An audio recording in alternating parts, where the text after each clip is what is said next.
গল্পটি শুরু করছি পরম করুণাময় আল্লাহর নামে, যিনি অত্যন্ত দয়ালু ও পরম করুণাময়। তো চলুন আজকের গল্প শুরু করা যাক। বিয়েতে কবুল না বলায় ঠাস করে একটা চর পড়ে যায় আখির গালে। গালে হাত দিয়ে ডুকরে কেঁদে উঠে সে। আশেপাশে থাকা সাক্ষীগুলো খিটখিটিয়ে হেসে উঠতেই আকাশ রাগী লুক নিয়ে ঠোঁট চোরায় আঙুল দিয়ে সবাইকে চুপ থাকতে বলে। নিজেকে আজ খুবই অসহায় মনে হচ্ছে আখির। বাবা মাকে বন্দি করে রেখেই তাকে জোর করে বিয়ে করছে আকাশ চৌধুরী। মাথাটা নিচু করে চোখের জল বিসর্জন দিচ্ছে আখি। কাজী অফিসে সকলের সামনে এভাবে থাপ্পড় খাওয়া আর তাকে নিয়ে সকলে এভাবে হেসে ওঠায় ঘৃণা ও লজ্জা দুটোর ছাপই আখির মুখে স্পষ্ট ফুটে উঠেছে। মায়ের কথা ভেবে হলেও কাঁপা কাঁপা হাতে সাইন করে দিল আখি। সাইন করে শব্দ করে কেঁদে উঠে সে। আকাশের ধমকে কান্না স্তব্ধ হয়ে যায় আখির। এবার কান্না করছে, কিন্তু আর আওয়াজ নেই। ভেতর ভেতর বুকটা ফেটে যাচ্ছে আখির। আখিকে গাড়িতে উঠিয়ে আকাশ সোজা বাড়িতে নিয়ে বাবার সামনে দাঁড়ায়। বাবা, আমি বিয়ে করে ফেলেছি তোমার পছন্দ করা মেয়েকে। তোমাকে না জানিয়ে অন্যায় করে ফেলেছি জানি, প্লিজ বাবা ক্ষমা করে দাও। আসিফ সাহেব মুখে একটা হাসি ফুটিয়ে বলে, বিয়ে কি জোর করে করেছিস নাকি তোদের দুজনের ইচ্ছেতে? কি বলো বাবা? আমাদের দুজনের ইচ্ছাতেই বিয়েটা হয়েছে। ও তাহলে ঠিক আছে, আয় ভেতরে আয়। মাথা নিচু করে দাঁড়িয়ে সবকিছু শুনে যাচ্ছে আখি। তাদের ইচ্ছেতেই বিয়েটা হয়েছে এটা ভাবতেই চিৎকার দিয়ে বলতে ইচ্ছে করছে সত্যিটা, কিন্তু বলতে পারছে না, কারণ তার মা এখনো আকাশের হাতে বন্দী। ঘরে প্রবেশ করতে দেখে ঘরটা ফুলে ফুলে সুসজ্জিত। কি হলো বাবা, বাড়িটা এমন করে সাজিয়েছ যেন তুমি জানতে আমি আজ বিয়ে করছি? ফাহিম আমাকে আগেই বলেছে তোরা দুজন বিয়ে করতে যাচ্ছিস, তাই বাড়িটা হালকা সাজিয়ে নিলাম। আমার একমাত্র ছেলে বলে কথা। আকাশ ফাহিমকে একপাশে ডেকে বলে, তুই আবার সত্যিটা বলে দিসনি তো? আরে না ভাইয়া, চাচাকে কি আমি এসব বলতে যাব? বলেছি তুমি আর ভাবি বিয়ে করতে যাচ্ছ, ব্যাস। ভালো করেছিস। আর শোন, বাবা যেন এই ব্যাপারে কিছুই জানতে না পারে। বাসর ঘরে বসে আছে আখি। একটু আগে কয়েকটা মেয়ে এসে সাজিয়ে দিয়ে গেছে তাকে। দরজাটা খুলে ভেতরে প্রবেশ করে ছোট্ট একটা কাশি দিল আকাশ। মাথাটা নিচু করা অবস্থায় শান্তভাবে আখি বলে উঠল, আপনার কাজ শেষ? বলতে পারো। আম্মুকে কি ছেড়েছেন নাকি এখন আটকে রেখেছেন? তাকে কাজ শেষ হওয়ার সাথে সাথে ছেড়ে দিয়েছি। শাশুড়ি বলে কথা, খবরদার আপনার ওই মুখে আম্মুকে শাশুড়ি দাবি করবেন না। তুমি আমার বিয়ে করা স্ত্রী, সে তো আমার শাশুড়ি হয়, তাই না? আমি আপনার স্ত্রী নই, কারণ আমি আপনাকে স্বামী হিসেবে মানি না। আর হ্যাঁ, একদম অধিকার ফলাতে আসবেন না। আপনি যদি জোর করেন তাহলে কি দেহ পাবো মন পাবো না, তাই না? আমি তোমাকে দেহের জন্য বিয়ে করিনি, বাবার কারণেই বিয়ে করেছি তোমাকে। তোমাকে আমার বাবাই পছন্দ করেছে। বাবাকে খুশি করতে বিয়েটা করেছি আমি, কারণ বাবা একজন মৃত্যুর পথযাত্রী। খুব জোরে 4 মাস সময় দিয়েছে ডাক্তার। এর ভেতরে বাবার সকল আবদার পূরণ করে ইচ্ছা অনিচ্ছাকে প্রাধান্য দিয়ে বাবাকে সবসময় খুশি রাখবো আমি। তাই বাবাকে খুশি করতেই তোমাকে বিয়েটা করেছে আমি। যদিও তোমাদের বাড়িতে সেদিন বাবা বিয়ের প্রস্তাব নিয়ে গিয়েছিল, তোমার মা মুখের ওপর না বলে দিয়েছিল। সেই দিন বাবাকে বলেছিলাম যে আমি বিয়ে করলে তোমাকে করব। বাবা বলেছিল মেয়েটার ইচ্ছার বিরুদ্ধে কিছু করতে যাস না। আমি চেষ্টা করেছি, কিন্তু পারিনি তোমাকে রাজি করাতে। তাই বাধ্য হয়ে। আপনি জানেন মা কেন আপনাদের মুখের ওপর নিষেধ করেছিল? কারণ অন্য একজনের সাথে আমার বিয়ের কথাবার্তা একেবারে পাকা ছিল। আমিও তাকে ভালোবাসি, সে আমাকে ভালোবাসে। তাকে ছাড়া আমি নিজের জায়গায় কাউকে কল্পনা করতে পারি না। সমস্যা নেই, আমি নিজেই তোমাকে তার কাছে পৌঁছে দিব। এখন থেকে এই বাড়িতে সবকিছু তোমার ইচ্ছাতেই হবে। কিন্তু কি? বাবা যে কয়দিন বেঁচে আছে তুমি তাকে বুঝতে দিও না আমাদের মাঝের দূরত্বটা। বাবা যেন বুঝে আমরা দুজনই খুব সুখে আছি। প্লিজ, শুধু এই 4টা মাস। বিছানায় চুপ করে বসে আছে আখি। আকাশের কথায় কি উত্তর দেবে ভেবে পাচ্ছে না। বাবা নামটার প্রতি যে সে ছোটবেলা থেকেই দুর্বল। জন্মের আগেই বাবাকে হারায় সে। মাথার ওপর বাবা নামক কোনো ছায়াই ছিল না কোনোদিন। কি হলো, চুপ করে আসছে? আমি ভেবে নিই, যত ইচ্ছা ভাবতে পারো, কিন্তু প্লিজ আমার মৃত্যু পথযাত্রী বাবার মনে আঘাত দিও না। বাবার কাছে আমাকে খারাপ করো না। তোমার কাছে না হয় আমি আজীবনই খারাপ থাকবো, প্লিজ। ওকে, আমি ভেবে দেখব। এখন আমার খুব ঘুম পাচ্ছে, আপনি সোফায় গিয়ে ঘুমান। আকাশ আর কিছু না বলেই একটা বালিশ নিয়ে সোফায় গিয়ে শুয়ে পড়ে। শাড়িটা চেঞ্জ করে একটা টি-শার্ট গায়ে শুয়ে পড়ে আখি। 2 চোখ লেগে আসছে না কিছুতেই। মনে আসছে নানান চিন্তা। কি করবে সে? মৃত্যুর পথযাত্রী একটা বাবার মনে আঘাত দিবে, নাকি আকাশের নকল বউ হয়ে অভিনয় করে যেতে হবে তাকে? কিন্তু ওদিকে রাফিন, সেও তো আমায় খুব ভালোবাসে। একজন বাবাকে খুশি রাখতে গিয়ে তার সাথে প্রতারণা করে ফেলবো না তো? তাকে বিষয়টা খুলে বললে কি সে বুঝবে, নাকি আমার আকাশের বাবার মনের কষ্ট দিয়ে দিয়ে তাকে ছেড়ে চলে যেতে হবে? বিয়েটা আখির ইচ্ছা না হলেও আকাশের বাবার কথা ভেবে আকাশের সাথে 4 মাস থাকতে রাজি হয় সে। কারণ একজন মৃত্যুপথযাত্রী বাবার মনে কষ্ট দেওয়াটা ঠিক হবে না, এটা ভেবে। আখি ছোটবেলা থেকে বাবার আদর পায়নি বলে বাবা শব্দটার প্রতি একটা দুর্বলতা আছে তার। হয়তো সেই দুর্বলতাটাই তাকে এখন এভাবে ধরে রেখেছে। সকালের সকল নাস্তাই তৈরি করা হয়ে গেছে আর তা সাজিয়ে রাখা আছে টেবিলে। আকাশই তৈরি করেছে এসব। রান্না যে তার নিজেকে করতে হয়, কারণ বাবা বলেছিল কোনো কাজের মেয়ে রাখা হবে না এই বাসায়। যতদিন বিয়ে না করবি ততদিনই এভাবে রান্না করতে হবে। সকল কিছু শেষ করে আকাশ চলে যায় আখিকে ঘুম থেকে ডাকতে। ওদিকে ফ্রেশ হয়ে রুমে বসে আছে আখি। আকাশ রুমে প্রবেশ করে আখির দিকে চোখ পড়তেই একটু থমকে যায়। কাল রাতের চাইতেও আখির চেহারায় দ্বিগুণ সৌন্দর্য ফুটে উঠেছে। অদ্ভুত এক মায়া কাজ করছে তার ওই গভীর চাহনিতে। সবচাইতে বেশি সৌন্দর্য ফুটে উঠেছে আখির ওই ঠোঁট জোড়ায়। ইচ্ছে করছে কাছে গিয়ে হাত দিয়ে আলতো করে ঠোঁট জোড়া ছুঁয়ে দিতে, কিন্তু সেটা যে সে পারবে না, কারণ সকলের কাছে এটা রিয়েল ম্যারেজ মনে হলেও তাদের দুজনের কাছে এটা কন্ট্রাক্ট ম্যারেজ, যার মেয়াদ হয়তো খুব জোর 4 থেকে 5 মাস। কি হলো, এভাবে তাকিয়ে আছেন কেন? আখির কথায় ধ্যান ভাঙে আকাশের। আখির থেকে চোখ সরিয়ে বলে ওঠে, টেবিলে নাস্তা রেডি করা আছে, ফ্রেশ হয়ে নাও। আমি ফ্রেশ হয়ে নিয়েছি, চলুন। আখি, আমি বুঝেছি আপনি কি বলবেন। আপনার বাবা কিছুই বুঝতে পারবে না। আমি রাজি আছি আপনার বাবাকে হাসি খুশি রাখতে। আমার বাবার প্রতি দুর্বলতাকে কাজে লাগিয়েছেন আপনি। আপনি সবসময় আমার কাছ থেকে দূরে থাকবেন আর রাফিনের বিষয়টা মাথা রাখবেন। বলেছে না সবকিছু তোমার ইচ্ছাতেই হবে। ওকে, চলুন। টেবিলে বসে নাস্তা করছে 3 জন মিলে। তার মাঝেই আসিফ সাহেব বলে ওঠে, বৌমা, তুমি এই বাড়িতে এসেছো মানে এই বাড়িটা সাজিয়ে রাখার দায়িত্ব এখন তোমার। ইনফ্যাক্ট এই পুরো বাড়িটা এখন থেকে তোমার। আসিফ সাহেবের দিকে তাকিয়ে একটা মুচকি হাসি দেয় আখি। আকাশ চুপচাপ খেয়ে যাচ্ছে। আর হ্যাঁ, এখন থেকে আমি আর আকাশের হাতে রান্না খাবো না। তোমার হাতের রান্নাই এখন থেকে আমার একমাত্র আহার। এবার আকাশের দিকে একটু ভ্রু কুচকে তাকায় আখি। রান্না করবে আর সে? রান্নার রটাই তো সে ঠিকমতো বুঝে না, আর সে রান্না করবে? দেখেন মিস্টার আকাশ, আমি কোনো রান্নাবান্না করতে পারবো না। তুমি না বাবাকে হাসি খুশি রাখবে বলেছ। প্রথমত, আমি এখানে থাকতে রাজি হয়েছি শুধু আপনার বাবাকে একটু সঙ্গ দিতে। দ্বিতীয়ত, আমি কোনো রান্নাবান্না পারি না। তাহলে তো দেখছি তুমি একেবারেই ঢ্যাঁড়স। মেয়ে হয়ে রান্নাবান্না পারো না এটা ভাবা যায়? একেবারেই পারি না তা না, আমার কিছু কিছু স্পেশাল রেসিপি আছে। কি কি? ডিম অমলেট, ডিম সিদ্ধ আর চা। খুব স্পেশাল তোমার রেসিপিগুলা। রাফিনের বাসায় গিয়ে তার বাবা মাকে সারা জীবন এগুলোই খাইয়ে রাখবে নাকি সেটা পরে দেখা যাবে, শিখে নেব। তুমি চাইলে এই 4 মাসে আমার কাছ থেকে সকল প্রকার রান্না শিখতে পারো। আর বাবার চাহিদা এটাই, তোমার হাতের রান্না খাবে সে, আর তার সাথে বসে একটু গল্প করবে। জানো, আমার বাবার অনেক আশা ছিল তার একটা মেয়ে হবে। তার আশা পূর্ণ হয়েছিল। আমার বয়স তখন মাত্র 8 কি 9 হবে। একটা গাড়ি অ্যাক্সিডেন্টে মারা যায় মা ও আমার 7 মাসের ছোট বোন। আমি তখন স্কুলে ছিলাম। বাবারও ক্ষতি হয়েছিল সেই দিন। কয়েকদিন বাবার সাথে হসপিটালে ছিলাম আমি। মা ও আমার বোনটাকে বাঁচানো গেল না। তারপর থেকে আমি আর বাবা খুব আদরে বড় করেছে আমায়। মায়ের অভাবটা বুঝতে দেয়নি কিছুতেই। থাক, বেশি ইমোশনাল হওয়ার দরকার নেই। আমি শিখে নিব আপনার কাছ থেকে রান্না। আর হ্যাঁ, বিকেলে আমি রাফিনের সাথে দেখা করতে যাব। ও নিশ্চয়ই এখনো আমায় ভুল বুঝে আছে। বিয়েটা হয়েছে গতকাল, আজকে গেলে বাবা বিষয়টা ভালোভাবে নেবে না। আগামীকাল যেও। কোনটাকে আপনি বিয়ে বলছেন? ওটা বিয়ে নাকি 4-5 মাস আপনার বাবার খেদমত করতে বাধ্য করা? আর আমি আজই যাব রাফিনের সাথে দেখা করতে। প্লিজ বোঝার চেষ্টা করো। কালকে তোমার সাথে আমিও যাব।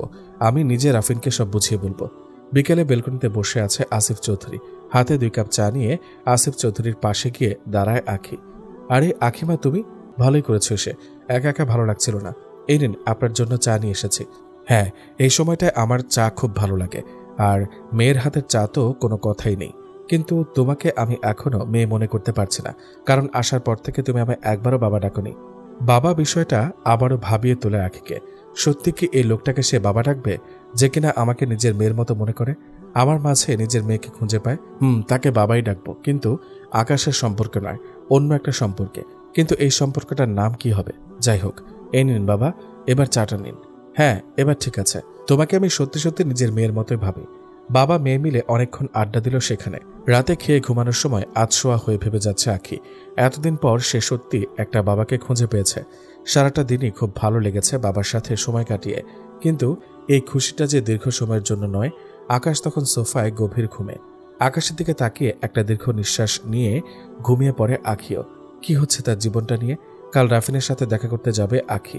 রাফিন কি বলবে তখন? রাফিনের সামনে দাঁড়ানোর সাহসটা যে নেই আখির, তবুও তাকে দাঁড়াতেই হবে। রাফিনকে বিষয়টা বুঝিয়ে বলতেই হবে। নিশ্চয় সে বুঝবে, কারণ সে তো আমায় কখনো অবিশ্বাস করেনি। পরদিন সকালে নাস্তা শেষে আকাশকে বলে আখি, আপনার নিশ্চয়ই মনে আছে আজ আমার রাফিনের সাথে দেখা করতে যাওয়ার কথা। জানি, আমি রাফিনকে বলেছি আসতে। এখানে না, তোমাদের নাকি একটা পছন্দের জায়গা আছে সেখানে। আচ্ছা, সে আমাকে ভুল বুঝবে না তো? মনে হয় না ভুল বুঝবে, আর ভুল বুঝলেও আমি বুঝিয়ে বলবো। বিকেলে বাবাকে বলে রওনা দিল আকাশ আখিকে নিয়ে। রাফিন হয়তো সেখানে অপেক্ষা করছে তাদের জন্য। ড্রাইভিং সিটে বসে ড্রাইভিং করছে আকাশ, আর বারবার আর চোখে তাকাচ্ছে আখির দিকে। রাফিনের সাথে দেখা করতে যাবে। মুখ ভর্তি খুশির আলো ফুটে উঠেছে তার। হালকা সাজে তার মুখের ওপর পুরোপুরি খুশির ছাপ, হালকা হাসিতে যেন কোনো এক পরীকেও হার মানাবে। নিজের স্বামীর সাথে আখি দেখা করতে যাচ্ছে তার প্রাক্তন প্রেমিকের সাথে। আখি আকাশের স্ত্রী হলেও কিছু বলার অধিকারটা নেই আকাশের। চুপচাপ ড্রাইভিং করছে সে, কারণ বিষয়টা যে কন্ট্রাক্টে। কাজটা নামিয়ে মাথাটা বের করলো আখি। চলন্ত গাড়িতে বাইরের হাওয়াটা আখির মুখটা যেন ছুঁয়ে দিয়ে যাচ্ছে। খোলা চুলগুলো উড়ে এসে পড়ছে মুখের উপর। আকাশ বারবার আর চোখে তাকাচ্ছে তার দিকে। ইচ্ছে করছে হাত দিয়ে চুলগুলো আলতো করে সরিয়ে দিতে আখির মুখ থেকে, কিন্তু সে যে চাইলেও পারবে না। সব ইচ্ছে তো আর পূরণ হওয়ার মতো নয়। হঠাৎ গাড়ি ব্রেক চাপতেই সামনের দিকে হেলে পড়ে আখি। ভাবনার সাগর থেকে উঠে আসে সে। একটু অবাক হয়ে আকাশের দিকে তাকায়। এভাবে কেউ গাড়ি থামায় নাকি? আকাশ ঠোঁটে একটা হাসি ফুটিয়ে বলে ওঠে, ওই যে রাফিন। রাফিনকে দেখে আখির রাগী চেহারাটা হাস্যোজ্জ্বল হয়ে উঠল। মুখে একটা হাসি ফুটিয়ে নেমে পড়ে গাড়ি থেকে। আখিকে দেখে উঠে দাঁড়ায় রাফিন। হাত দুটো সামনের দিকে বাড়াতেই আখি দৌড়ে গিয়ে জাপড়ে ধরে রাফিনকে। জড়িয়ে ধরে আছে একে অপরকে। আকাশ গাড়িতেই বসা। আখি হাতের ইশারায় তাকে ডাকে। নিজের স্ত্রীকে অন্যের সাথে এভাবে সহ্য করতে না পারলেও মুখে জোরপূর্বক একটা হাসি ফুটিয়ে এগিয়ে যায় আকাশ। গোল টেবিলে 3 জন 3 চেয়ারে বসা। এর মাঝে আখি ও রাফিন একে অপরের কাছাকাছি। আকাশ একটু দূরে বসা। তাদের একে অপরের ঘষাঘষি দেখে একটু বিরক্তি নিয়ে বসা থেকে দাঁড়িয়ে যায় আকাশ। এ কি, কোথায় যাচ্ছেন আপনি? আকাশের দিকে তাকিয়ে কথাটা বলে ওঠে আখি। তোমরা কথা বলো, আমি এই তো সামনে আছি। আচ্ছা ঠিক আছে। আকাশ সেখান থেকে চলে যাওয়ার পর রাফিনের কাছ থেকে একটু সরে বসে আখি। কি হলো, এভাবে দূরে চলে যাচ্ছ কেন? দেখো রাফিন, আকাশ বেচারার গায়ে একটু হিট লেগেছে। ও, তার মানে আকাশকে দেখানোর জন্য এতক্ষণ এভাবে ঘেঁষে বসেছিলে? হ্যাঁ, তুমি ঠিক বুঝতে পেরেছ। বাই দ্য ওয়ে, তুমি আমাকে অবিশ্বাস করছো না তো? না, অবিশ্বাস করবো কেন? তার সাথে 2 রাত থেকেছ, সেটা কোনো ব্যাপার না। মানে? আরে আমার সোনাটা, রাগ করো না, একটু মজা করলাম আর কি। ওফ রাফিন, তুমিও না। প্রায় সন্ধে অবধি গাড়িতে বসে আছে আকাশ। রাফিন আর আখি সে কখন রেস্টুরেন্টে ঢুকলো তার কোনো হিসেব নেই। রেস্টুরেন্ট থেকে বেরিয়ে এসেছে 2 জন। রাফিনের হাতটা জড়িয়ে ধরে আছে আখি। গাড়িতে এসে বসলো আখি। রাফিন হালকা ঝুঁকে বলল, সাবধানে যেও। আর এই যে ভাই, গাড়ি একটু সাবধানে চালাবেন, ওকে? হ্যাঁ ভাই, খুব সাবধানে নিয়ে যাব, ঠিক আছে? আমি তো ওর ড্রাইভার, তাই না? এটা বলে গাড়ি স্টার্ট দিল আকাশ। গাড়ি চলছে আলো অন্ধকার মিশ্রিত একটা অন্ধকারাচ্ছন্ন পরিবেশে। রাফিন তোমাকে খুব স্পেশাল একটা সময় উপহার দিয়েছে, তাই না? হ্যাঁ, রাফিনের সাথে কাটানো প্রতিটা মুহূর্তই আমার জন্য স্পেশাল। রাফিনের সম্পর্কে আমি যেমনটা ভেবেছিলাম, রাফিন কিন্তু তার চাইতে অনেক ব্যতিক্রম। যেমন ভেবেছিলাম রাফিন তোমার সাথে রাগারাগি করবে অথবা অভিমান করবে, আর আমি নিজে গিয়ে তাকে বুঝিয়ে বলবো। কিন্তু কোনো কথাবার্তা ছাড়াই সে তোমাকে মেনে নিল। ব্যাপারটা হজম হচ্ছে না আমার। হজম না হওয়ার কি আছে? আমি জানতাম রাফিন আমাকে অবিশ্বাস করবে না। সে অনেক ভালোবাসে আমায়। অতিরিক্ত জিনিসটা খুবই ভয়ঙ্কর। মানে? আর কোনো কথা না বলেই গাড়ি আপন গতিতে চালিয়ে যাচ্ছে রাফিন। 2 জনের মাঝেই ফিনফিনে নীরবতা। মনে হচ্ছে একটা স্তব্ধ গাড়ি চলছে রাস্তার মাঝে। বাড়িতে এসে ভেতরে প্রবেশ করতেই আসিফ সাহেব বলে ওঠে, তোদের না সন্ধ্যার আগে বাসায় ফেরার কথা? পাশ থেকে আগে বলে ওঠে, আর বলবেন না বাবা, আমি কত করে আপনার ছেলেকে বললাম বাড়ি চলো, বাড়ি চলো। বাবা একা। আপনার ছেলে তো শুনলই না, তার জন্যই তো এত দেরি হলো। দেখলি আকাশ, বাবার জন্য তোর কোনো চিন্তা না থাকলেও আমার মেয়েটার কত চিন্তা আমার জন্য। হ্যাঁ, এখন আমার থেকে সে বেশি আপন হয়ে গেল, তাই না? অবশ্যই। তুই কে? তোকে আমি চিনিও না। আমার মেয়েটা আমার কাছে থাকলেই হবে। আচ্ছা, তোমরা থাকো বাপ মেয়ে মিলে, আমি গেলাম। আসিফ চৌধুরীর হাসিতে হেসে উঠে আখিও। রাতের খাবার আখির তৈরি করার কথা থাকলেও আকাশ চুপে চুপে রান্না করে দিয়ে আসলো আখিকে। কিচ্ছু করার নেই, আখি যে রান্নাবান্না একেবারেই ঢেঁড়স। খাবার টেবিলে বসে খাবার খাচ্ছে সবাই। আসিফ চৌধুরী বলে ওঠে, ওহ, খাবারটা দারুণ তো, বৌমার হাতে জাদু আছে, মানতে হবে। ওদিকে আকাশ বিড়বিড় করে বলে যাচ্ছে, জীবনে যতদিন রান্না করলাম একদিনও আমার রান্নার প্রশংসা করতে শুনিনি। আর আজ, যাই হোক, খাবারের প্রশংসা তো হলো, হোক না সেটা অন্য কারো নামে। খাবার শেষে রাতে ছাদের কার্নিশ ধরে দাঁড়িয়ে আছে, তারা ভরা আকাশটার দিকে তাকিয়ে আছে সে। তার ভালোবাসা নামক তারাটা যেন ওই হাজারো তারার মাঝে হারিয়ে গেছে। ছোটবেলা থেকে কোনো প্রেম করেনি আকাশ, কারণ বিয়ের পর তার স্ত্রীকে সকল ভালোবাসায় ভরিয়ে দেবে এই ভেবে। কিন্তু নিয়তি তাকে আজ এনে দাঁড় করিয়েছে এক ভিন্ন জায়গায়। পেছন থেকে আসিফ চৌধুরী কাঁধে হাত রাখতে পেছনে ঘুরে দাঁড়ায় আকাশ। বাবা, তুমি কিছু বলবে? না, ভাবলাম তোর সাথে একটু ছাদে হাঁটাহাঁটি করি, তাই এলাম। তোর কোনো প্রবলেম নেই তো? আরে না বাবা, আমার আবার কিসের প্রবলেম থাকবে। ছাদে হাঁটাহাঁটি করছে বাপ ছেলে দুজন। আকাশের মনে জেগে উঠেছে নানান চিন্তা। হয়তো আর বেশি দিন এভাবে বাবার সাথে সময় কাটাতে পারবে না সে। আকাশ, হ্যাঁ বাবা বলো। তোদের সাথে আমার সময়টা খুব ভালোই কাটছে রে। না জানি কতদিন এই সুখ আমার কপালে সইবে। আর হ্যাঁ, ডাক্তার সেদিন কি বলেছিল? তুই তো আমায় কিছুই বলিসনি। আমি কি আরো অনেকদিন বেঁচে থাকতে পারবো তোদের মাঝে? হ্যাঁ বাবা, তুমি আরো অনেকদিন বেঁচে থাকবে আমাদের মাঝে। ডাক্তার বলেছে তোমার রিপোর্ট নর্মাল। কথাটা বলেই একটু আড়ালে চোখের পানি মুছে নিল আকাশ। সে যে তাকে তার কঠিন রোগের কথা জানাতে চায় না। আমার কেন জানি মনে হচ্ছে তুই আমার কাছে কিছু লুকাচ্ছিস। আমি মনে হয় আর বেশি দিন বাঁচব না। মাঝে মাঝে কেন জানি মনে হয় আমি এক্ষুনি মারা যাব। এমন করে বলো না বাবা, তুমি আরো বহু বছর বেঁচে থাকবে আমাদের মাঝে। রুমে এসে দেখে আখি বসে বসে ফোন টিপছে, মুখে একরাশ হাসি জড়িয়ে আছে। বুঝতে বাকি নেই, হয়তো রাফিনের সাথে চ্যাটিং করছে। সোফায় গিয়ে শুয়ে পড়ল আকাশ। আধ ঘন্টা পর ফোনটা বেজে উঠল আখির। রাফিন ফোন দিয়েছে। কি হলো, ফোন দিয়েছ কেন? কেন, কি হয়েছে? ঘুমাবো এখন? আমার তো একদমই ঘুম আসছে না, ঘুম পাড়িয়ে দাও না। তুমি কি শিশু নাকি যে তোমাকে এখন আমি ঘুম পাড়ানোর গান শোনাবো? তোমার ওই আকাশ ভিলেনটা কোথায়? সে ঘুমিয়ে পড়েছে অনেক আগে। শোনো না, কি বলবে তাড়াতাড়ি বলো, ভীষণ ঘুম পাচ্ছে। এটা বলে মুখে হাত দিয়ে লম্বা একটা হাই তুলে নিল আখি। তোমার একটা নোট ভিডিও দাও না প্লিজ। না করো না। কি? আচ্ছা, ভিডিও লাগবে না, আপাতত একটা নোট পিকচার দাও। যদি আমায় ভালোবাসো তাহলে এবার নিশ্চয়ই না বলবে না। হোয়াট, এসব তুমি কি বলছো রাফিন? নোট পিক মানে? তোমার মাথা ঠিক আছে তো? তুমি তো এমন ছিলে না রাফিন, তাহলে? আরে আরে, সব বিষয়ে তো সিরিয়াস ভাবে নাও কেন? আমি তো একটু ফান করেছিলাম। ফানের ক্ষেত্রে একটা লিমিট থাকা দরকার রাফিন। আরে আরে বেবি, রেগে যাচ্ছ কেন? সরি সরি সরি, আর কখনো এমন মজা করবো না। এবার খুশি? তুমি এমনিতেও আগের থেকে অনেক ফাজিল হয়ে গেছো রাফিন। আরে বাবা, বললাম তো সরি। 1 sorry, 2 sorry, 3 sorry. এবার হলো নাকি তোমাকে ওখানে এসে সরি বলতে হবে? না থাক, আর বলতে হবে না, আমি এখন ঘুমাবো, রাখছি। আরে আরে, হ্যালো হ্যালো। ফোনটা কেটে দিয়ে অফ করে শুয়ে পড়ে রাখি। আকাশের দিকে তাকিয়ে দেখে সে গভীর ঘুমে। সকালে ঘুমো ঘুমো চোখে বিছানা থেকে নেমে ওয়াশরুমের দিকে হাঁটা ধরল আখি। ফ্রেশ হয়ে বেরিয়ে আকাশকে খুঁজতে থাকে সে। হয়তো কিচেনে আছে। কিচেনের সামনে গিয়ে দেখে আকাশ সকালের নাস্তা তৈরি করছে। আখি দেখে একটা মুচকি হাসি দিল সে। দরজায় হেলান দিয়ে বলে ওঠে আখি, বাহ, আপনার কপালে যেই থাকুক না কেন সে কিন্তু একদিক দিয়ে বেশি হ্যাপি থাকবে। কি করে বুঝলে? বরের হাতের রান্না খাওয়া কয়জনের ভাগ্যেই বা জুটে? স্বামীর হাতের রান্না খাওয়াটাকে ভাগ্য বলে না, নিজ হাতের সংসারটা গুছিয়ে সবকিছু নিজে সামলিয়ে রাখাই ভাগ্যবতী মেয়েদের প্রধান বৈশিষ্ট্য। তা বুঝলাম, কিন্তু পরিস্থিতি সামলাতে সবকিছু করতে হয়। তোমার মতো ঢ্যাঁড়স হলে কি আর চলবে? আচ্ছা, ছেলেদের সম্পর্কে আপনার ধারণাটা কেমন? মোটামুটি। রাফিনের সম্পর্কে আপনার ধারণাটা কেমন? সেটা আমি তোমাকে কালই বলেছি, কিন্তু আর সেটা আমার থেকে তুমিই ভালো জানবে। নাস্তা সব রেডি, আমি যাচ্ছি, তুমি এগুলো টেবিলে নিয়ে এসো। বাবা যেন বুঝে সব তুমি করেছ। সকালের নাস্তা শেষে ছাদে যায় আখি। বেশ সুন্দর ছাদটা। সূর্যের মিটিমিটি মিষ্টি রোদ চোখে এসে পড়তেই তা হাত দিয়ে আড়াল করার চেষ্টা করছে আখি। বেশ সুন্দর প্রকৃতির সাজটা। সূর্যের হলুদ মিষ্টি রোদটা যেখানে পড়ছে সেখানে এক অদ্ভুত সৌন্দর্য প্রকাশ পাচ্ছে, সাজিয়ে তুলছে প্রকৃতিকে। কিন্তু এই প্রকৃতির সৌন্দর্যটা যদি ছোঁয়া যেত তা হয়তো আখি আঁকড়ে ধরে মিশিয়ে নিত নিজের সাথে, যেন সে নিজেও প্রকৃতির মতো সৌন্দর্যে ভরে উঠবে। বেশ ভালো লাগছে তার এই সুন্দর মনোরম পরিবেশটা। সকালে অফিসে চলে গেল আকাশ।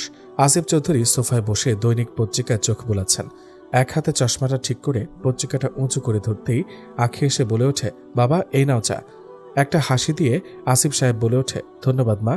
বাবা কি করছেন? এই যে পত্রিকা পড়ছি। তুমি কি এখন খুব ব্যস্ত? না বাবা। তাহলে পত্রিকাটা একটু পড়ো তো মা।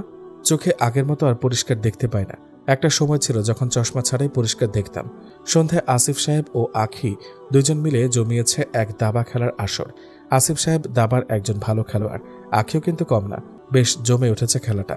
আকাশ ভেতরে প্রবেশ করিয়ে দেখে দুজন খুব মনোযোগ দিয়ে দাবা খেলায় মগ্ন। আকাশ আসিফ সাহেবের দিকে তাকিয়ে বলে, বাবা ডিস্টার্ব করো না এখানে, এখন যাও, গিয়ে নিজের কাজে মন দাও। আকাশ সোজা রুমে চলে গেল। বাবাকে ডাকলেও এখন আর কোনো লাভ হবে না, কারণ একটা মেয়ে পেয়ে গেছে, তাই এখন আমি নিজেই তুচ্ছ। রাতে রাফিনের ফোন আসায় খুশিতে গদগদ করে ওঠে আখি।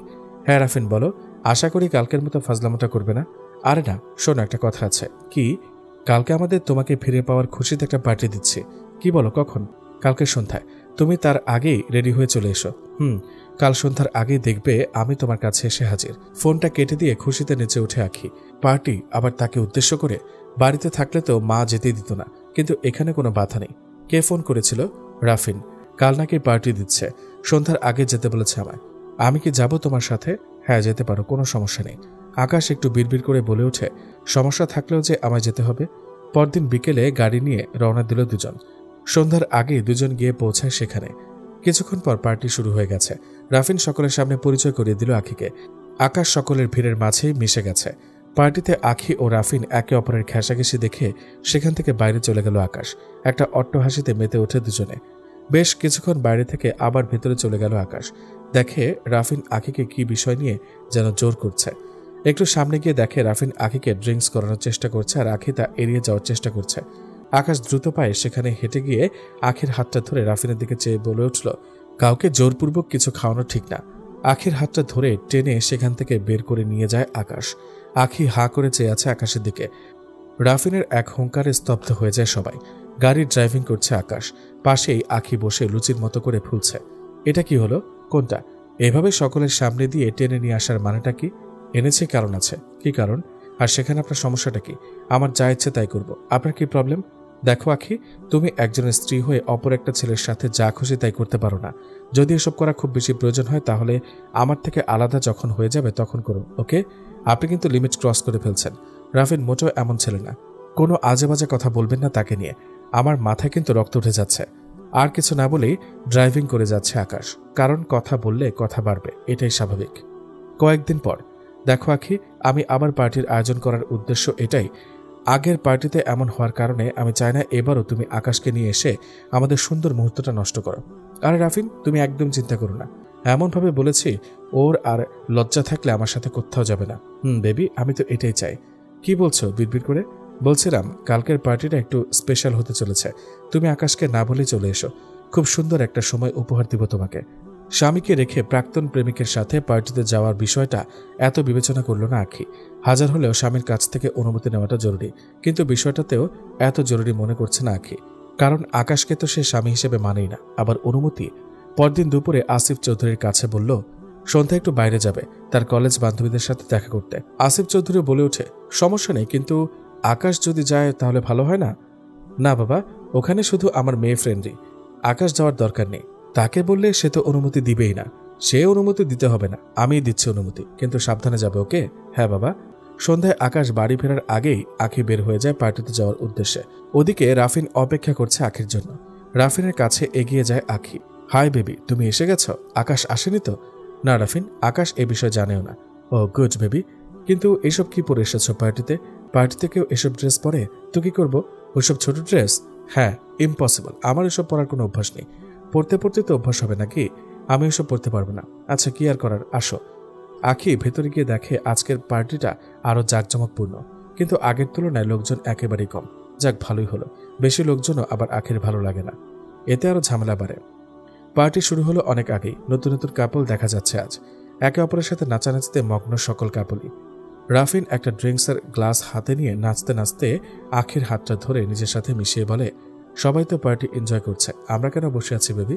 রাফিনের সাথে তাল মিলাচ্ছে আখিও। পার্টি চলল অনেকক্ষণ ধরে, অনেকেই চলে গেছে। আখি বলে, আচ্ছা বেবি, আমার এখন যেতে হবে। আজ তো একটু বেশিই করলাম। কি বেশি করলাম? এখন তো কিছু করিনি। আচ্ছা বেবি, টয়লেটটা কোন দিকে? এই সোজা গিয়ে ডান দিকে। হাত দিয়ে ইশারা করে দেখিয়ে দিল রাফিন। আখি বেরিয়ে এসে দেখে একটা মেয়ে তার কাছ থেকে বিদায় নিয়ে যাচ্ছে। এটা কোনো ব্যাপার না। অবাক করার বিষয় হলো মেয়েটাকে জড়িয়ে ধরে লিপকিস দিচ্ছে রাফিন। রাফিন! হুঙ্কারজনিত একটা আওয়াজ দিয়ে বলে ওঠে আখি। রাফিন একটা মুচকি হাসিতে মেয়েটাকে বিদায় দিয়ে আখির কাছে এলো। মেয়েটাকে রাফিন? ফ্রেন্ড। ফ্রেন্ড মানে? এটা আবার কেমন ফ্রেন্ড? বিদায় দেওয়ার সময় লিপকিস দিতে হয়? বাদ দাও বেবি, অনেক রাত হয়েছে, আমি আসি। তোমার সাথে কাল কথা বলবো আমি। পেছন থেকে রাফিন হাতটা চেপে ধরে টান দেয় আখিকে। ও বেবি, কোথায় যাচ্ছ? ও রাফিন, ছাড়া তো বাসা যাচ্ছে। ও আচ্ছা আচ্ছা, কিন্তু তুমি এভাবে চলে গেলে আমি কি শুধু শুধু এতগুলো টাকা লস দিলাম? এর বিনিময়ে তো আমারও কিছু পাওনা থাকতে পারে, তাই না? মানে কি বলছো তুমি? আফরিন কান্না করতে করতে পল্লবীর জন্য একটা কফি নিয়ে উপরে গেল। গিয়ে দেখে পল্লবী পায়ের উপর পা তুলে বিছানার উপর শুয়ে আছে, আর আফরিন সেখানে কফি রেখে চলে আসতে নিলেই পল্লবী তাকে আবার নানা কটু কথা শুনিয়ে দেয়। কিন্তু আফরিন সেখানে এক মুহূর্তের জন্য অপেক্ষা না করে তার আগের রুমে চলে আসলো। সেখান থেকে সে রান্নাঘরের পাশেই বিছানায় গা এলিয়ে দিয়ে বালিশে মুখ গুজে কান্না করতে থাকে আফরিন। এ জীবনটা কি থেকে কি হয়ে গেল? যে মানুষগুলো এতদিন তাকে অনেক ভালোবাসতো, অনেক স্নেহ করত, অনেক মমতা দেখাতো, আজকে সেই মানুষগুলো তার বিপরীতে গিয়ে কথা বলছে। কেউ তাকে বোঝার চেষ্টা করছে না, কেউ তার কষ্টগুলো শোনার আগ্রহ প্রকাশ করছে না। সবাই শুধু ভাবছে যে আফরিন টাকার লোভে পড়ে আদনানকে বিয়ে করেছে আর বড়লোক হওয়ার স্বপ্ন দেখছে। কিরে, তুই না বাইরে গিয়েছিস? তাহলে এখনো রুমের ভিতর কি করছিস? হুট করে শরীফের বাসায় আদনানের আগমন দেখে শরীফ অনেকটা ভয় পেয়ে গেল, কারণ আদনান সচরাচর এভাবে আসে না, কিন্তু হঠাৎ করে আজকে এভাবে আসলো, ব্যাপার কি? আর শরীফের বাহানা তাহলে ধরে ফেলেছে আদনান। শরীফ তো আমতা আমতা করতে লাগলো, কিন্তু কি বলবে বুঝতে পারছে না। কি হলো, কথা বলছিস না কেন? কিসের জন্য? তুই না বাইরে গিয়েছিস, তাহলে বাসায় কি করছিস? এই তো রেডি হচ্ছি, একটু পর বেরিয়ে পড়বো। তোকে তো একটু আগেই বললাম, সময় তো লাগবে, তাই না? তুই তো এতক্ষণ দেরি করার কথা না, কারণ আমি তোকে ফোন করেছি 30 মিনিট হলো, আর আঙ্কেল তো এখনও বাইরে বসে আড্ডা দিচ্ছে। বাবার হয়ে গেলে তারপর দুজনে একসাথে বের হয়ে পড়ব, তার জন্য অপেক্ষা করছি। বুঝতে পারছিস ব্যাপারটা? দেখ, আঙ্কেল আর আমার সম্পর্কটা কীরকম তুই সব ভালো করে জানিস, তাই আমাকে মিথ্যা না বলে তাড়াতাড়ি এখন রেডি হয়ে আমার সাথে যাবি, আর না হলে তোকে আজকে যেটা করব। আচ্ছা, ধরে ফেলেছে, তাহলে ঠিক আছে, তুই একটু এখানে অপেক্ষা কর, আমি ফ্রেশ হয়ে রেডি হয়ে তারপর যাচ্ছি। তোকে কোনো কিছু করতে হবে না, তুই এই অবস্থায় আমার সাথে যাবি। আর তোকে কোথাও নিয়ে যাচ্ছি না, কোনো প্রোগ্রামে নিয়ে যাচ্ছি না যে সাজগোজ করতে হবে মেয়ে মানুষের মতো। তারপর শরীফকে কোনো কথা বলার সুযোগ দিল না। আদনান তার হাত ধরে তাকে বাইরে নিয়ে আসলো। বাইরে এসে আদনান আর দীপ্তকে ফোন করলো। দীপ্তকে জানিয়ে দিল সে বেরিয়ে পড়েছে। এখন সে রাস্তায়, আর আদনান আর শরীফ একসাথেই বেরিয়ে পড়ল। তারা তিনজনই একসাথে গিয়ে উপস্থিত হলো। তাদের প্ল্যান মতো সব কাজ করা শেষ করে বাসার উদ্দেশ্যে রওনা দিল। বাসায় এসে দেখে সবাই উপস্থিত, আর তাদেরকে নিয়ে সবাই কথা বলছে। আদনানকে দেখে সবাই একদম নিশ্চুপ হয়ে গেল, কারো মুখ দিয়ে কোনো কথা বের হচ্ছে না। আদনান সবার দিকে একটু রাগের দৃষ্টিতে তাকিয়ে উপরে চলে গেল। দীপ্ত আর শরীফ তাদের প্ল্যান মতো কাজ করে যাচ্ছে। কি হলো পল্লবী, তুই আমার রুমে কি করছিস? আর আমার বউ কোথায়? তোর লজ্জা করে না একটা কাজের মেয়েকে বউ বলে স্বীকৃতি দিতে? আর আমার মাঝে কি কমতি আছে? আমার মতো হট মেয়ে আছে নাকি? দেখ, মাথা গরম করাবি না তুই। আমার রুমে কিসের জন্য তুই? আর আমার বউ কোথায়? আফরিন কোথায়? আমি কি জানি? আর কথা হলো, আন্টি আমাকে বলেছে খুব তাড়াতাড়ি আফরিনকে তোর কাছ থেকে ডিভোর্স করিয়ে নেবে, তারপর আমার সাথে তোর বিয়ে হবে। আর তুই সেটা বিশ্বাস করে নিয়েছিস, তাই না? আর তুই ভালো করে জানিস আমাকে, আমি যেটা একবার বলি, যা করি সেটা আর কখনো রিপিট করি না। দেখ, আমি ভালো ভালো বলছি, তুই ওই মেয়েকে ডিভোর্স করবি আর আমাকে বিয়ে করে নে। আর আমি তোকে কতটা ভালোবাসি সেটা তুই ভালো করে জানিস। আর আমার বাবার অনেক ধন সম্পদ আছে। তুই আমাকে টাকার লোভ দেখাচ্ছিস, তাই না? আমি টাকার ফকির, আমি টাকার গোলাম, তাই না? আমি সেটা বলেছি নাকি? আমি বলছি যে আমাদের স্ট্যাটাস মিলে যাবে, কিন্তু তুই ওই মেয়েটাকে বিয়ে করে নিয়েছিস। তাকে কোথাও নিয়ে যেতে পারবি? কোনো পার্টিতে নিয়ে যেতে পারবি? পারবি না। তুই যদি এখন আবার চোখের সামনে থেকে না গিয়েছিস, তাহলে তোকে আমি সত্যি খুন করে ফেলবো। আমার হাতে দেখতে পাচ্ছিস তো সব কিছু আছে, কথাটা মাথায় রাখিস। তুই আজকে আমাকে যেভাবে অপমান করেছিস, আমি এই অপমানের প্রতিশোধ নেব। তুই ভালো করে জানিস পল্লবী কি কি করতে পারে। ঠিক আছে, আমিও দেখে নেব তুই আমার কি করতে পারিস। তুই এখন আমার চোখের সামনে থেকে ভাগ, আর এই বাসা থেকে নিমিষের মধ্যে উধাও হয়ে যাবি। পল্লবী আর কোনো কথা বলার সুযোগ পেল না, কারণ আদনানের চোখ দেখে বোঝা যাচ্ছে একদম রক্তিম বর্ণ ধারণ করে আছে, আর মুখমণ্ডল লাল বর্ণ ধারণ করেছে। এর জন্য পল্লবী আর একটা কথা বলারও সুযোগ পেল না আদনানের দিকে তাকিয়ে। আদনান তারপর কি করবে না করবে বুঝতে পারছে না, কারণ আফরিন এখন কোথায় চলে গিয়েছে, বাসায় আছে নাকি তাকে তাড়িয়ে দেওয়া হয়েছে, কিছুই বুঝতে পারছে না আদনান। আদনান কোনো কথা না বলে বাসায় মনে মনে খুঁজতে লাগলো আফরিনকে, কিন্তু কোথাও দেখতে পারছে না। তারপর সে আফরিনের রুমের কাছে আসলো। ঘরে এসে দেখে রুমের ভেতর থেকে দরজাটা লাগিয়ে দেওয়া, তার মানে আফরিন রুমের ভেতরেই আছে। আফরিন, আফরিন, দরজা খুলে বলছি। আফরিন আদনানের কণ্ঠ পেয়ে চুপ করে রইল, কোনো কথা বলছে না। কিন্তু সে এভাবে বেশিক্ষণ চুপ থাকতে পারবে না, কারণ দরজা এত জোরে আওয়াজ হচ্ছে যে এখন সহ্য করা যাচ্ছে না। পুরো বাড়ির শব্দ দিয়ে ভরপুর হয়ে যাচ্ছে। এখন যদি আফরিন দরজা না খুলে, তাহলে তুলকালাম একটা কাণ্ড তৈরি করবে বাসায়। তাই ভয় পেয়ে আফরিন দরজা খুলে দিল। দরজা খুলে দেওয়ার সাথে সাথে আদনান আফরিনকে 2 হাত দিয়ে 2 বাহুতে চেপে ধরল। আমার কথা কানে যাচ্ছিল না তোর? আমি এতক্ষণ ধরে তোকে ডাকছি, শুনেও না শোনার ভান করছিস কেন? কই না তো, আমি ঘুমিয়ে পড়েছিলাম। হঠাৎ ঘুম ভেঙে গেল দরজায় কড়া নাড়ার কারণে। তোর চোখ অন্য কিছু বলছে। তুই আমাকে মিথ্যা বলছিস। সত্যি বলছি, আমি ঘুমিয়ে পড়েছিলাম। আপনার ডাকে ঘুমটা চলে গেল, আর এসে দরজা খুললাম। তুই এই রুমে এসে ঘুমিয়ে পড়েছিস কি জন্য? তোকে বলেছি না ওই রুম থেকে বের হবি না? পল্লবী আপু এসেছিল, তো বলল যে উনি সেখানে কিছুক্ষণ থাকবে, তাই আমি এখানে চলে আসলাম। রুমটা কার? তোমার স্বামীর নাকি তার স্বামীর? কোনটা? কে কার স্বামী? আমি আপনাকে স্বামী হিসেবে কখনো গ্রহণ করতে পারবো না। আর আপনি প্লিজ আমাকে যত তাড়াতাড়ি সম্ভব মুক্ত করে দিন। আমি এখান থেকে অনেক দূরে চলে যাব। একদম বেশি বকবক করবে না, তাহলে কিন্তু তোকে খুন করে ফেলবো, বুঝেছিস? তাও আমার কাছ থেকে তোকে কোথাও যেতে দেব না। দেখেন, পল্লবী আপু আপনাকে অনেক ভালোবাসে, আর এই বাসায় কেউ আমাকে মেনে নেবে না আপনার সাথে। আর আপনাকে আপুর সাথে অনেক জোশ মানায়। আর একটাবার যদি পল্লবীকে নিয়ে কথা বলেছিস, আর একটা যদি কোনো উল্টাপাল্টা কথা বলেছিস, তাহলে কিন্তু আমি তোকে সত্যি এবার এমন অবস্থা করব যেটা তুই কল্পনা করতে পারবি না। আপনি আমাকে কতটা কষ্ট দিতে পারেন সেটা আমি খুব ভালো করে জানি। প্লিজ আপনি আপনার যত টর্চার আছে, যত অত্যাচার আছে আমাকে করতে থাকেন, আমি সব সহ্য করব, কিন্তু তারপরও আমাকে এই বন্ধ জীবন থেকে মুক্ত করে দিন। কারণ এতদিন সবাই আমাকে অনেক ভালোবাসত, অনেক স্নেহ করত, সবাই আমাকে অনেক সুন্দরভাবে সব কিছু বুঝিয়ে দিত, কিন্তু এখন আমাকে কেউ সহ্য করতে পারে না। সবাই আমাকে কটু কথা শোনায়, সবাই নানা ধরনের খারাপ কথা বলে আমাকে নিয়ে। আফরিনের কথা শুনে আদনান আরও একটু বুঝতে বাকি রইল না যে তাকে নিয়ে বাসার ভেতর কি শুরু হয়ে গিয়েছে। আদনান যতক্ষণ বাসায় থাকবে ততক্ষণ আফরিন সেফ থাকবে। আদনান যখন বাইরে যাবে তখন আফরিনের ওপর অনেক ধরনের অত্যাচার শুরু হবে, মানসিক টর্চার শুরু হবে। সেটা খুব ভালোভাবে বুঝতে পারলো আদনান। আফরিনের হাত ধরে টেনে বাইরে নিয়ে আসলো, আর বাইরে এসে এমনভাবে চিল্লানি দেওয়া শুরু করলো, সবাই সেখানে এসে উপস্থিত হলো। আর সবার উদ্দেশ্যে আদনান যেটা বলল সেটা শোনার জন্য মোটেও কেউ প্রস্তুত ছিল না। আর আফরিন তার কি বলবে? আফরিন লজ্জায় সেখানে দাঁড়িয়ে থাকতে পারছিল না আদনানের কথাগুলো শুনে। ভালোবাসার মানুষকে কেউ কিছু বললে সেটা আসলেই সহ্য করা যায় না। তাই আদনান আফরিনের অত্যাচারগুলো বা কষ্টগুলো বুঝতে পেরে আদনানের একটা বিহিত করার জন্য বাসার সবাইকে একত্রে করার চেষ্টা করছে।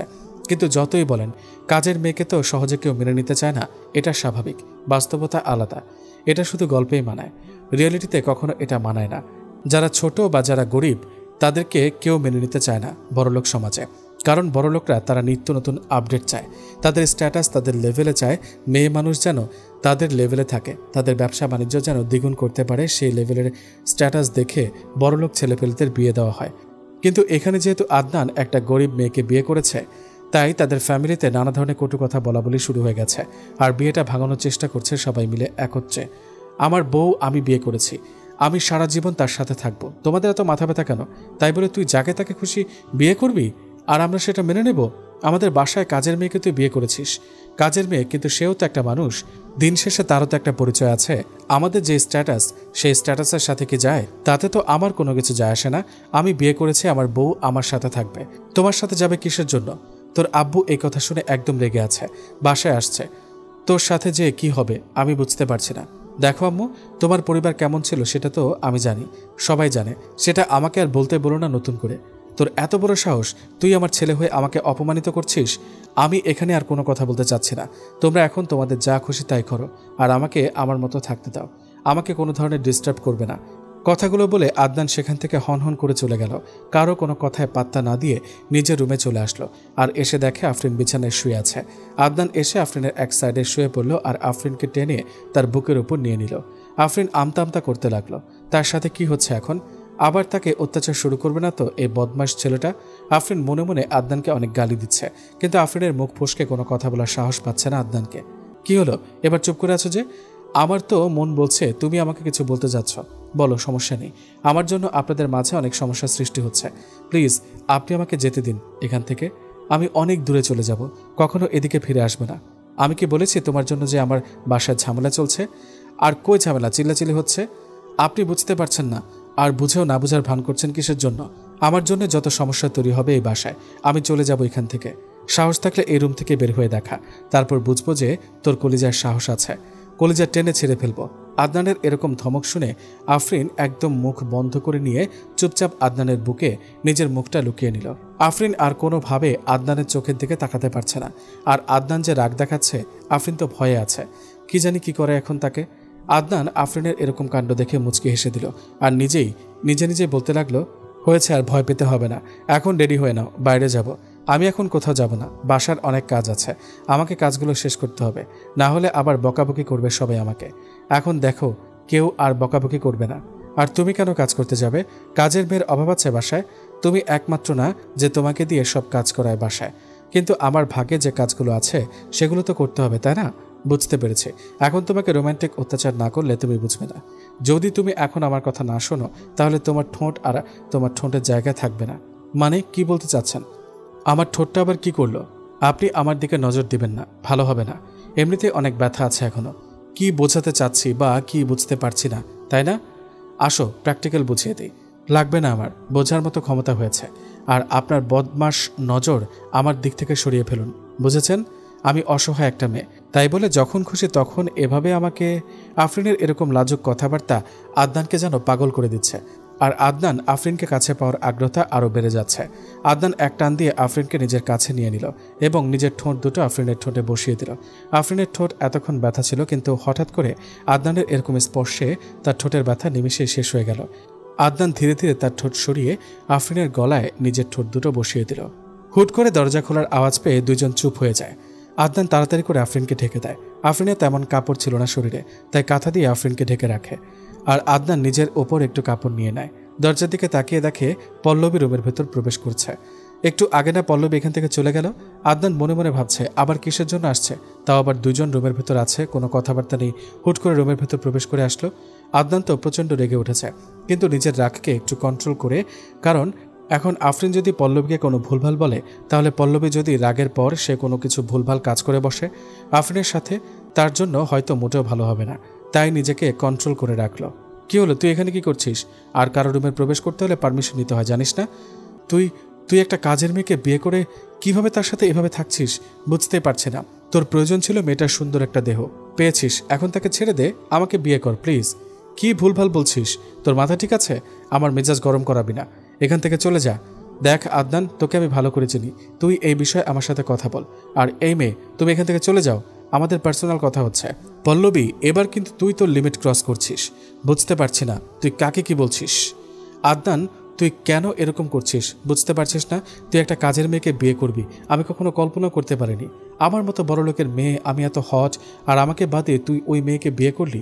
দেখ পল্লবী, তোকে একটা কথা বলি, তুই এখান থেকে চলে যাবি এখন।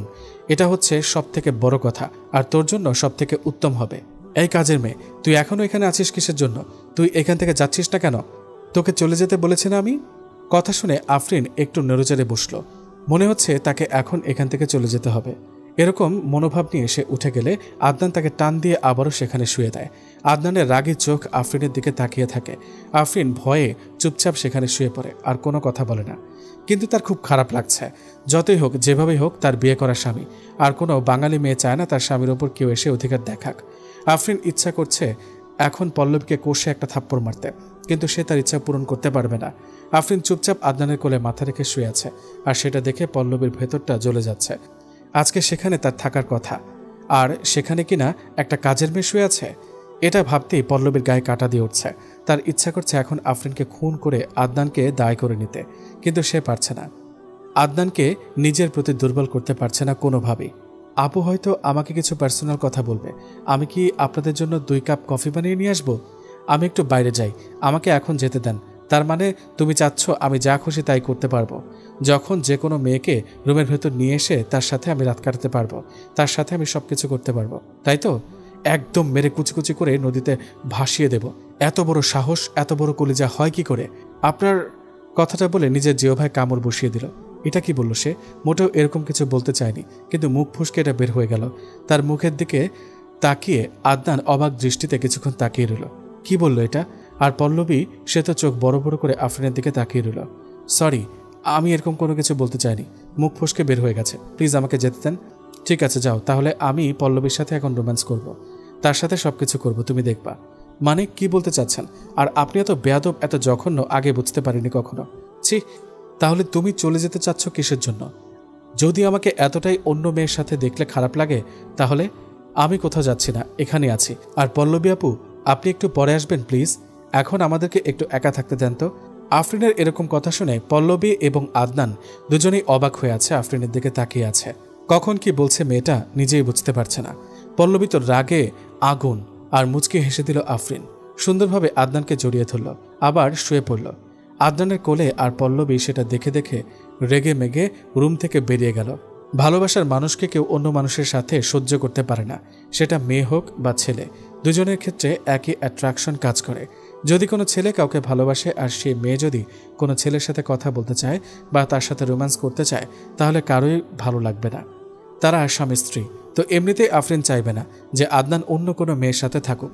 সে তো যতই খারাপ হোক বা যতই গরিব হোক আর বড়লোক হোক, কিন্তু এখানে যেহেতু একটা বন্ধনে আবদ্ধ হয়ে আছে তারা কেউ চাইবে না একে অন্যের সাথে ছাড়া অন্য কারোর সাথে রোম্যান্স করুক। এটা কেউ চাইবে না। ভালোবাসার মানুষগুলো সবসময় একটু কিপটে হয়। তাদের ভালোবাসাগুলোর জন্য সর্বোচ্চ দিয়ে তারা তাদের ভালোবাসাকে আগলে রাখার চেষ্টা করে। এভাবে নিজের সবকিছু আদায় করে নিতে হয়। যদি নিজের জিনিস নিজে ধরে রাখতে না পারো তাহলে কিন্তু পরে পস্তাবে। আমি আপনার হাত থেকে বাঁচার জন্য এটা করলাম, না হলে মোটেও করতাম না, বুঝেছেন? আমাকে যেতে দেন। বারবার কিন্তু এক কথা শুনতে ভালো লাগে না।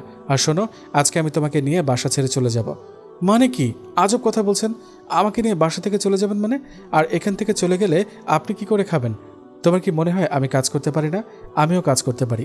কষ্ট হবে, বাট করতে হবে। কিন্তু এখানে থাকলে তোমাকে সবার কথা শুনতে হবে। আর আমি চাই না আমার বউ কারো কাছ থেকে কোনো রকম অপমানিত হোক। কেন আপনি এরকম করছেন কেন? বুঝতে পারছেন না? আপনি আমার জন্য এতটা নিচে নামছেন। ভালোবাসি তাই, আর সারা জীবন ভালোবাসতে চাই। আমার মাঝে কি এমন আছে যে তার জন্য আমাকে এভাবে পাগলের মতো ভালোবাসতে হবে?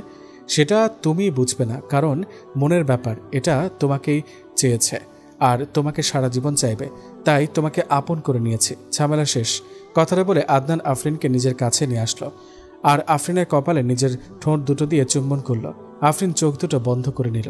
তার মনের মাঝে অন্যরকম অনুভূতি কাজ করছে। আদনান সুন্দরভাবে আফরিনকে তার বাহুডোরে আবদ্ধ করে নিল। আফরিন এখন কনফিউশনে আছে, সে কি করবে না করবে। সে কিছুই করে উঠতে পারছে না। আদনানের ভালোবাসা কিন্তু গ্রহণ করবে, সারা জীবন তার সাথে থাকবে, নাকি তাকে ব্যবহার করছে কিছুই বুঝতে পারছে না আফরিন। তাই সে কোনো কিছু স্থির করতে পারছে না। যাও, এখন ফ্রেশ হয়ে আসলাম, বাইরে যাব। একটা বাসা খুঁজে বের করতে হবে, আমাদের সেখানে থাকতে হবে। বাসা থাকলে অনেক ঝামেলা হবে। আপনি কেন এরকমটা করছেন বুঝতে পারছি না। না করলে হয় না? বাসা ছেড়ে চলে গেলে তো অনেক ঝামেলা হবে। এখানে থাকলে প্রতিগুণ বেশি ঝামেলা হবে। সবাই তোমাকে জ্বালাতন করবে, আর আমি তো সবসময় বাসায় থাকতে পারবো না। আমি একটা কাজের মেয়ে, দেখতে তো তেমন ভালো না। কেন আপনি আমার জন্য এরকম করছেন? যেটা আমার ইচ্ছে আমি সেটাই করছি। দেখো, ভালোবেসে তোমাকে বিয়ে করেছি, তার সাথে সারা জীবনটাই পার করতে চাই। আর এটা নিয়ে যদি তুমি কোনোদিন আমাকে প্রশ্ন করেছো তাহলে তোমার অবস্থা খারাপ আছে। আচ্ছা, আপনার খুশি, কিন্তু আমার মনে হচ্ছে 2 দিন পর ঠিকই আমাকে রাস্তায় ছুঁড়ে ফেলে দিবেন। খুব ভালো করে জানি আমি। এই শালি, তোর সাহস কত বড়, মুখের ওপর কথা বলছিস? আর আমি যখন তোকে ছুঁড়ে ফেলে দিব তখন এই কথা বলিস। এখন আমাকে সহ্য করতে পারছেন না, আর তো কিছুদিন গেলে কি করবেন সেটা তো আমি ভালো করে জানি। বড়লোকের ছেলেদের কোনো মতিগতি ঠিক নেই। আদনান এবার নিজের রাগকে কন্ট্রোল করতে পারল না। আফরিনকে কয়েকটা থাপ্পড় মেরে দিল। আর আফরিন অবাক হয়ে আদনানের দিকে তাকিয়ে রইল। আর আফরিনের চোখ থেকে নোনা জল গড়িয়ে পড়তে লাগলো। আফরিন কোনো কথা না বলে চুপচাপ মুখ বুজে সহ্য করে নিল। আদনান ধমক দিয়ে বলল, তাড়াতাড়ি গোসল করে নিতে। আফরিন সেখানে এক মুহূর্ত থাকলো না, তাড়াতাড়ি বাথরুমে চলে গেল গোসল করার জন্য। আদনান রুমের বাইরে এসে দেখে তার বাবা বাসায়। আদনান সুন্দরভাবে তার বাবার সামনে গিয়ে বসে পড়ল। আদনানকে দেখে তার বাবা অনেকটা রেগে গেল, কিন্তু একমাত্র আদরের ছেলে কখনো রাগ দেখায়নি তাকে। আজ হঠাৎ করে একটা কাজ করে ফেলেছে। তার বাবা রাগ করবে কিনা বুঝতে পারছে না। শান্তভাবে বোঝানোর জন্য আদনানের বাবা নিজের রাগ কন্ট্রোল করলো। দেখো বাবা, তুমি যেটা করেছো সেটা আমি খুব ভালো করে শুনেছি, আর হয়তো তুমি ছোট, তাই নিজের বোঝার ভুল আছে। তুমি একটু এটা সংশোধন করে নাও। কি আজব কথাবার্তা বলছো বাবা, বুঝতে পারছি না। কি সংশোধন করে নেব? আর কি ভুল আছে আমার শুনি? দেখো, এখনো তুমি ছোট বাচ্চা না, আর আমি কি বলছি এটা তুমি ভালোভাবেই বুঝতে পারছো। এরকম না বোঝার ভান করার কি আছে? তুই আফরিনকে বিয়ে করেছিস কিসের জন্য? আমি আফরিনকে ভালোবাসি তাই জোর করে বিয়ে করেছি। আর এখানে আফরিনের কোনো দোষ ছিল না। কেউ তাকে দোষারোপ করতে পারবে না, সেটা আমি খুব ভালো করে জানি। কারণ আমি আফরিনকে ছোটবেলায় নিয়ে এসেছি আমাদের বাসায়, তাই আফরিনের ওপর আমার কোনো অভিযোগ নেই। কিন্তু তুই এই কাজটা কেন করলি? এসব কথা বাদ। এখন আমাকে কি করতে হবে? বাসা ছেড়ে চলে যেতে হবে, তাই তো? ওকে, ঠিক আছে, তাও কারো এত কথা শুনতে পারবো না। নিজের বাবার উপর কথা বলছিস, আবার আমার সাথে মুখে মুখে তর্ক করছিস, এত বড় স্পর্ধা! দেখো বাবা, আমি তোমার সাথে কখনো খারাপভাবে কথা বলিনি, আর আমি কখনো তোমার সাথে খারাপভাবে কথা বলতে চাইবো না। তাই প্লিজ তুমি এসব কথা বলা থেকে বিরত থাকো। আর আমি বাসা থেকে চলে যাব, সমস্যা নেই। কথাটা বলে আদনান সেখান থেকে উঠে চলে আসলো। আর আরিফ চৌধুরী সেখানে মুখ গোমরা করে বসে রইল। তার একমাত্র ছেলে একটা ভুল করেছে, তাকে এভাবে কথা না শোনালেও পারত। আরিফ চৌধুরী তো একসময় নিচু বংশের মেয়েকে বিয়ে করেছিল, ভালোবেসেছিল। তাই আর ভালোবাসা কখনো উঁচু নিচু দেখে হয় না, মন থেকে হয়ে যায়।